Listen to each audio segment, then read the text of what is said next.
Thank you, Irving. So great to be here tonight for a comedy night about disability, one of the funniest subjects for comedy of all time. That and fat people.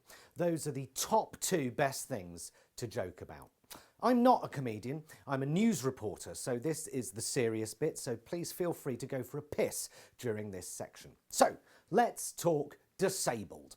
Last week we celebrated 25 years since the Disability Discrimination Act was brought in, and look how far we've come, relying on fucking charity comedy gigs rather than the government to look after our most vulnerable citizens. Progress, yay! Tory governments have slowly been chipping away at these laws, making amendments to the laws such as the removal of the disability living allowance and, of course, that family favourite, the introduction of universal credit, which essentially forced disabled people into work. Universal credit is, of course, a bureaucratic nightmare of jumping through hoops and leaping over hurdles, which is almost impossible when you're a paraplegic. For 2 years, Irving has had to wait for a suitable wheelchair. But what do you expect after 10 years of Tory rule? The NHS is a husk of its former self, and we could all feel it. 10 years ago, you could get a GP appointment on the same day, next day at a push. I have to wait 10 to 14 days for a GP appointment. 10 to 14 days, and obviously there's Irving with his 2-year wait for a wheelchair, but 10 to 14 days of almost constant itching. It's not good enough. Fuck the NHS. Call me old-fashioned, but fuck 'em. And by the way, it's perfectly okay to slag off the NHS. It's not an act of treason because the NHS doesn't exist anymore, as Irving and his parents can attest to. The NHS is no longer a health service. It's a kite mark. It's a funding stream. Let me explain. In 2012, we were given the Health and Social Care Act, which was an absolute fucking disaster. NHS England became a quango, a non-government body, no longer under direct control of the Department of Health. The NHS became a brand, not a service, a badge that you put on services that are no longer being provided by the government, a sticker you shove on an underpaid zero-hour immigrant hospital porter's overalls. This government endorses this product. It's a fucking franchise. It's the Golden Arches. Banging a fucking saucepan lid outside your front door isn't going to change the fact that the NHS is on its knees and barely fit for purpose, other than making money, which brings us neatly to the crux of why we're here tonight. In 2019, NHS wheelchair services were handed over to a private company called AJM Healthcare. Sound trustworthy, don't they? AJM Healthcare may as well call themselves Shotgun, Gluttony and Bastard Associates, because I've got a feeling that AJM Healthcare might not care as much about health as they do profits, which is borne out by the fact that the first thing AJM Healthcare did was immediately bring out a policy stating that they will only help with and provide wheelchairs for indoor use. Overnight, the NHS won't provide wheelchairs that can be used outdoors. Essentially, from now on, if you're disabled and you run out of milk, you're going to have to lie down in the road and roll to Sainsbury's.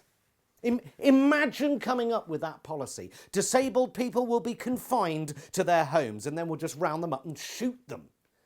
Imagine having to be assessed by someone from AJM Healthcare. Not a medical professional, but some fucking corporate suit with a clipboard coming round your house, checking the curvature of your spine with a tape measure just to make sure you're not one of these benefit cheats he's seen so much about on Channel 5. How does that transaction work, I wonder? You know, man comes round with a clipboard. Are you actually disabled? Yes. Prove it. Well, look at my legs, mate. Look at the hand. Look at the face. I'm dribbling half a pint of gob every 10 minutes here. Just give me the fucking chair, will you? Okay. You can have a chair. Great. But you've got to pay for it yourself. What? All right, can you at least provide me with a letter that will help me get the funding I need? No.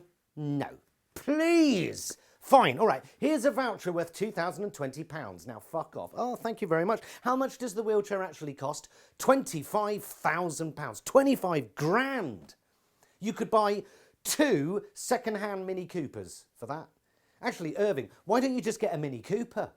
You know, I mean, sat down, comfy seats, you can get around much faster, plus you've got room for 3 guests. You know, it's worth thinking about. It shouldn't be this hard. It shouldn't be this hard. It's going to be hard. These things are hard. You're born disabled, or you have an accident, or one of your family becomes incapacitated. That's life throwing you a shit one. It's hard enough, but it shouldn't be this hard to get some help. In 2012, the London Paralympics told people with disabilities to reach for the stars, which I thought was misjudged because some of these people struggle to pick up a spoon. But the sentiment still stands. But empty platitudes aren't worth shit when the government is forcing disabled people and their families into poverty due to funding and services being torn to shreds. We live in one of the wealthiest countries in the world. It is shocking that we cannot deal with people in need with humanity, dignity and respect in order to provide basic human rights. Because you either treat disabled people with respect as a society wholeheartedly, or you may as well just euthanize anyone who is disabled, ill, poor, unemployed, thick, ugly or fat, or who doesn't vote Tory. There are thousands of people in this country in a similar position to Irving. Thousands. So, you know, enjoy the evening, but please give generously. Let's buy someone a fucking wheelchair tonight, at the very least, seeing as our government seems unable, or more to the point, unwilling to do so. Thank you so much, Irving, for inviting me to speak tonight. Presumably I'm now in line for an MBE or something. And when this COVID nonsense is all over, I'll come to Cambridge and you can take me for a spin in your new Mini Cooper. Back to you, Irving.